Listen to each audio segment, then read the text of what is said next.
This year, I am not setting goals. And honestly, it has been the most peaceful going into the new year I have felt in a very long time. Here's the thing, instead of promising these new goals, looking at the end result, and feeling frustrated when I'm not making any progress in the next few months, this year I wanted to focus on something that will keep me consistent and grounded. And I think this may just help you out going into the new year as well. No goals, no pressure, just progress. Hey, hi, hello, my name is Myra. I am your favorite productivity loving Slytherin. And honestly, going into January can be a very exciting time.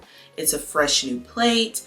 Everything is brand new. You gotta remember to update the year when you're writing down the date. But shortly after, it can really get overwhelming, especially if you have a long list of things that you want to accomplish in the next 12 months. Society really puts this all or nothing mentality on us. Say you want to get a little bit more active or you want to lose weight, you have to go to the gym 5 times a week, and whenever you only go 3 or 4, it's immediately fail. And come mid-February, you feel like you can't accomplish any of those goals you set at the top of the year, and you're instantly in this guilt spiral that takes you out of your momentum. And this can be especially hard if you have many other responsibilities. If you're a parent, working full time, you got a home to take care of. It is a lot to add on to your plate of your already busy and chaotic schedule. We don't need another year where we completely fall off by February. Trust me, I absolutely get it. I was also in this spiral to the point where I just felt like maybe goals just aren't for me. But this year, I wanted to tackle it in a different way. I didn't want to get into February and feeling like I'm in the same spot that I was at the end of the prior year. Here's where I really had to lock in this year and have that mentality shift from goal-oriented to actually put in different systems in place that will work. See, the issue when it comes to goals, we are looking at the end result and not necessarily how we're going to get there. For example, you may say, I want to lose X amount of pounds this year, or I want to read X amount of books this year. Both of those statements really gives the end result instead of really digging deep on how you're going to actually get there and putting those systems into place. Systems are going to be a lot easier for us to keep up with because they give us the pathway or the map to get to that final goal. So instead of I want to lose X amount of pounds this year, maybe we rewrite that and say, I want to gently move my body most days. Or every day I want to sit down and read 5 pages. It's not necessarily a full book. It can be an article. It can be, a recipe book that you have. But it is moving you progressively through the goal of reading more throughout the year. Right now, outcome-driven goals is only setting you up to see the long tunnel and not being able to see that glimpse of light, which ultimately could lead you into giving up far too soon. Whereas systems are actually setting you up to see the building blocks, to see the pathway, to see the map. It is the GPS to that final outcome. And it's a little bit more manageable, and you get to see the little bits of progress each and every day. All right, so now that we've locked in the difference between goals and systems, let me tell you a little bit about what I am going to be doing this year instead, and breaking them down into like 3 little core values, so to speak, instead of actually focusing on those outcome-driven goals. First up is gentle non-negotiables. This is going to help me when those days where I just do not have the motivation and do not feel like doing anything. These really gentle reminders are going to keep me on the progress. Even if it slows me down a bit, I'd rather move 2 steps ahead than to not move at all. Some of these gentle reminders that I am going to be doing, like I really want to focus on a lot more movement. So one of those is just some type of movement each and every day, whether that is walking on my walking pad during my work week, getting up and doing some stretching, hell, even moving around the house, reorganizing, or doing some light cleaning. As long as there is some type of movement that is actively getting my body moving around, that is going to be the non-negotiable. It doesn't have to mean go to the gym, lift weights 4 to 5 times a week. as long as I can get in some kind of movement. Some days are just going to be slow, where it is just some simple stretching, maybe a little bit of yoga. And some days I'm going to hit the trail for an hour or two, but I am still actively moving and having those kinds of movements every single day. Another example is to actually be consistent with my journaling. With my journey this year, I really want to tap in and just be able to look back on how I was feeling during those times, to kind of pick out any patterns, to kind of figure out like what is going on, how am I feeling, what are my moods, so I can adjust different things as far as like creating or doing other different work as my mood change, to kind of go with that. And the gentle non-negotiable with journaling is just to do it for 5 minutes. I can have 5 minutes each and every day. That is not going to be a problem. It is not too long. Even if I have to whip out a timer and put on 5 minutes just to jot down how I am feeling, those are going to be my non-negotiables for this year, to make sure that I have something going down and really being able to track like my different moods and how I'm feeling each and every day. Y'all, in 2025, I really fell off on planning and organizing and opening up my Notion. So another non-negotiable is to just open my Notion. Just really look at it, check in with myself, see if it needs to be any changes. I don't necessarily have to plan out hour by hour every single day, but just opening it and making sure that I am grounded and where I need to be, or not forgetting some important meetings, is something that I'm going to get up and have a part of my morning routine each and every day. The difference with these non-negotiables, they aren't necessarily goals. They aren't my end result of where I want to be. These are anchors that I can continue to come back to, continue to be grounded, and remind myself I am on the right path to get to that end result. Another thing that I'm actually incorporating is I am statements. This is something that I actually seen with some of the setup videos from Estelle. Those are a few paper planner / journals that I will be using in 2026. These I am statements really focus on who I want to become, and these can be helpful for you as well to see who you are and what you are becoming. So a few of my I am statements is: I am someone who focus on my health and nourish my body. I am someone who can keep up with organization and time without any guilt. I am someone who shows up for myself no matter what. These statements really focus on who exactly you are trying to become and gives you that roadmap. And for me, the I am statements reminds me that I can be the person that I want to be and want to reach at the end of the year. I am already that person. I just need to make sure that I'm following my anchors and my roadmaps to officially get there. And look, if you can already write down the I am statement, you are already that person waiting to emerge. So write down some I am statements instead of some lofty goals, to really visualize where you want to be and who you are becoming. And last but not least, I am breaking down the rest of my year into quarters, or 3 months, or 12 weeks. I did read the 12-week plan. This is kind of like some bits and pieces from that book that I thought would really make it a lot more helpful than being like, hey, I want to lose X amount of weight by December 30th of that year. For me, I feel like quarters are a lot more feasible. I can definitely see where I am and be able to plan 3 months in advance versus 12 months in advance. It's easier for me to understand what's going on in my life. For example, Q2 and part of Q3 can be pretty busy because we have a lot of birthdays during those months, a lot of trips, traveling. It is a lot easier for me to adjust and pivot where I need to be and what intentions I need to set during those months based on what's going on in my life.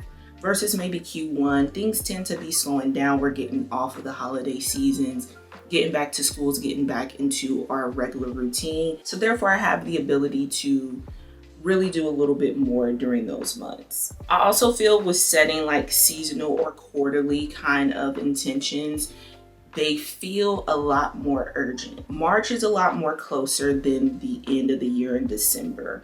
And it allows me to not necessarily push off those different intentions and push off that roadmap of where I want to go. For example, some of the intentions that I want to keep in this Q1 or January to March season is to remain that consistency that I had built up, especially with my movement from last November. just to continue to not fall off, get closer to that consistency, also getting consistent with my content. The big goal or intention for this first quarter is consistency for me. Whereas when we get into Q2 and a little bit of Q3, maybe some of my intentions that month would just be to maintain for a few months, because I know it can get a lot busier for me during that time. Being able to just maintain, not necessarily add on something new or any new like endeavors or anything of that nature, that will allow me to be able to keep up with the busyness of that season, as well as to progress to the end result. So in order for me to maintain these anchors in intention, a few of the tools that I am going to be using, of course, is going to be Notion. And then, as I mentioned earlier, I do have a few Oristell planners / journals that I am going to be using as well. The biggest thing, because I know in this past year I really fell off with my Notion, I am going back to the basics. I want to keep it simple, a really simple dashboard, something that kind of houses everything immediately. Once I pull up my Notion, I can see what's going on in my daily life. I can see what things I need to produce or come up with in my content creation space. I can check in with my wellness and mental health right at this very dashboard. I really want to keep it simple and all in one place. So be prepared for some very simple, very easy, fluent Notion videos this year.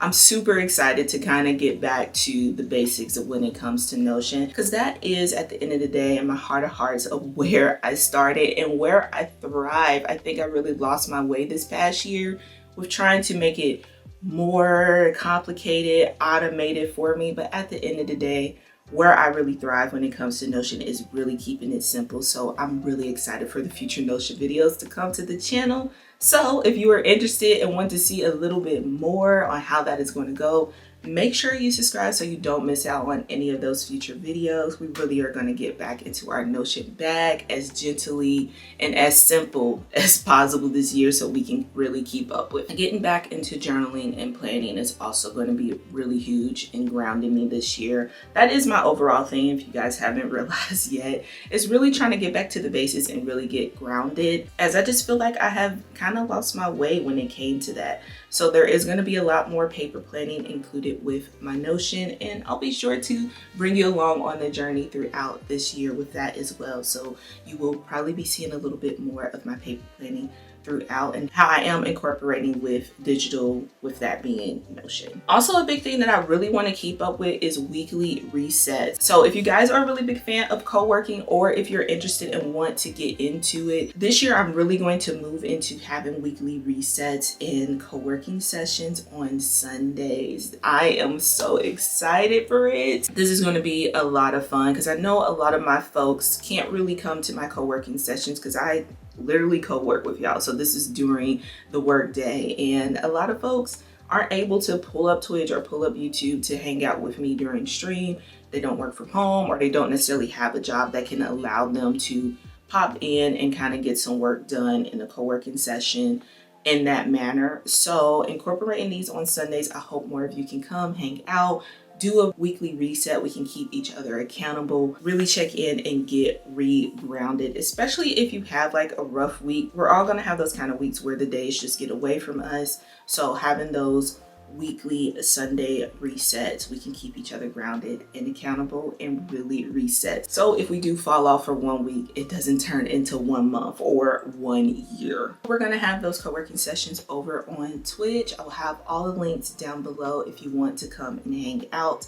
And as always, I'll post the schedule in my community tab as well. So if you're curious and just want to see what it's like, and if it's something that you can incorporate into your weekly routines with us, definitely come join us. I cannot wait to see you all in the chat. Okay, so we talked about all the shifts and changes that I am going to be incorporating this year. And here's why I'm really excited and what it is going to change for me versus the prior years where I just simply set end result goals. Doing this mind shift, I think, is going to really provide a lot less guilt, a lot less, oh, I didn't finish it, a lot less all or nothing feeling, which I think was really getting me stuck in prior years. It may have been getting you stuck as well, feeling that you fell off one week and so you can't get back the next week, and then more weeks pile on until you're at the end of the year feeling like you did not do anything you set your mind to that year. This mind shift is also going to provide me a lot more consistency. And again, like I mentioned with my breakdown of quarterly intentions, consistency is overall probably going to be the theme of the year, even if it shifts a little bit. But this is also going to provide a lot more consistency. Being able to break it down into seasonal sections, as well as being able to see that roadmap and those little bitty steps of progress towards the end results, is really going to continue to push me and get me in that determination to maintain consistency. Setting intentions and being grounded this year is also going to make it a lot more enjoyable. Being able to see these small, gentle, little progress is going to help me to feel like I am getting somewhere. Sometimes when I used to set goals at the start of the year, or resolutions, whatever you want to call it, not being able to see that end result each and every day discouraged me a little bit more until it just fell off. But this way, with these little small intentions and these little gentle reminders, I am seeing those small results, which is going to make it more enjoyable to get to the finish line. And most importantly, where I'm hoping this change will help both you and I this year, is to build that safe feeling to returning to routines that actually work for us, routines that we can actually stick with this year. And I'm hoping that we can build a little bit more of a community around checking in with one another with the weekly reset streams. So again, I really hope y'all can come on the journey with me. I am really excited for what we can build and what we can get done this year. This is the perfect time to kind of switch that mindset to see what you can actually get done. You need a much kinder way to show up for you. And I am beyond excited to hopefully come on this journey with you, as I also need a way to be kinder and show up for myself. So let's go ahead and conquer this year together, bit by bit, intention by intention, and system by system. But of course, I want to hear from you. Be sure to comment one intention or one system that you're going to try to incorporate this year. And if you want even more productivity tips and gentle ways to make your systems feel more sustainable for you, be sure to check out this playlist here. I'm sure you're going to find something that is going to get you well on your way, and I will see you over there.